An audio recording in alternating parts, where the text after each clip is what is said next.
A good warfare, hold faith and good consistency, stand fast and deliver the crisis ministry and be not entangled against the occupant exceeding to Lord of Peace. Fort Bethany, Hankalbati, Trivandrum, South Kerala, South India, Asia, Trivandrum, the Mala Bedrigan, Fort Bethany, Hankalbati, heavy rain, Fort Bethany, Hankalder, Liberty, as free, very good warfare, hold faith and good consistency. Fort Bethany happened, the pulling down of heavy rain happened in Kerala, Trivandrum. Fort Bethany Hankalbati എന്തായാലും ആര്യ രാജേന്ദ്രൻ കാണിച്ച കുട്ടീനോട് നമുക്ക് യോജിക്കാൻ ഒക്കത്തില്ല. കേരളത്തെ ഇന്ത്യയെ ഒരു മുസ്ലിം മത രാഷ്ട്രമാക്കാൻ പറ്റത്തില്ല. പിണറായി വിജയൻ്റെ ഉടായ്പകൾ നമുക്ക് അംഗീകരിക്കാൻ കഴിയില്ല. കേരളത്തിൽ ഹെവി റെയിൻഫോൾ ഇപ്പോൾ ഇന്ന് കഴിഞ്ഞിരിക്കുന്നു. ഇന്ന് fort ബethany Hankalbati as free peace 15th May 2024 Fort Bethany Hankalder Liberty war a good warfare, hold faith and good conscience.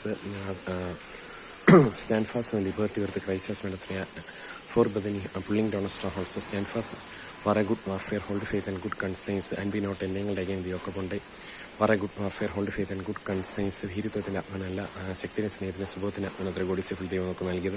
Now Pine Piper and Penatilla and Labada Ligina Sanshipina Pravichana. Fort Bethany Hankalder Liberty. For a good warfare, hold faith and good conscience. And Dalim Kerala indeed. ഒരു മുസ്ലിം മത രാഷ്ട്രമാക്കാൻ മാറ്റാൻ കഴിയില്ല. നമുക്ക് വിശ്വസിക്കാം, നമുക്ക് ഉറച്ചിരിക്കാം, അതിനെ നമുക്ക് പ്രയത്നിക്കാം. ഫോർട്ട് ബethany Hankalder Liberty for a good warfare, hold faith and good conscience. ട്രിവാൻഡ്രത്ത് ഇപ്പോൾ നല്ല മഴയുണ്ട്. ഇന്ന് ഫോർട്ട് ബethany Hankalbati 2024 May 15 ബുധനാഴ്ച നല്ല മഴയാണ്. ഫോർട്ട് bethany Hankalder Liberty നല്ലൊരു മഴ പെയ്തിരിക്കുന്നു. Fort bethany Hankalbati as free peace Pinarayi വിജയൻ്റെ ഉടായ്പകൾ നമുക്ക് പൊളിക്കാം. For a good warfare, hold faith and good conscience as free peace. Do not settle. നാമിനെ അടിമത്തിൽ കൂടി പേര്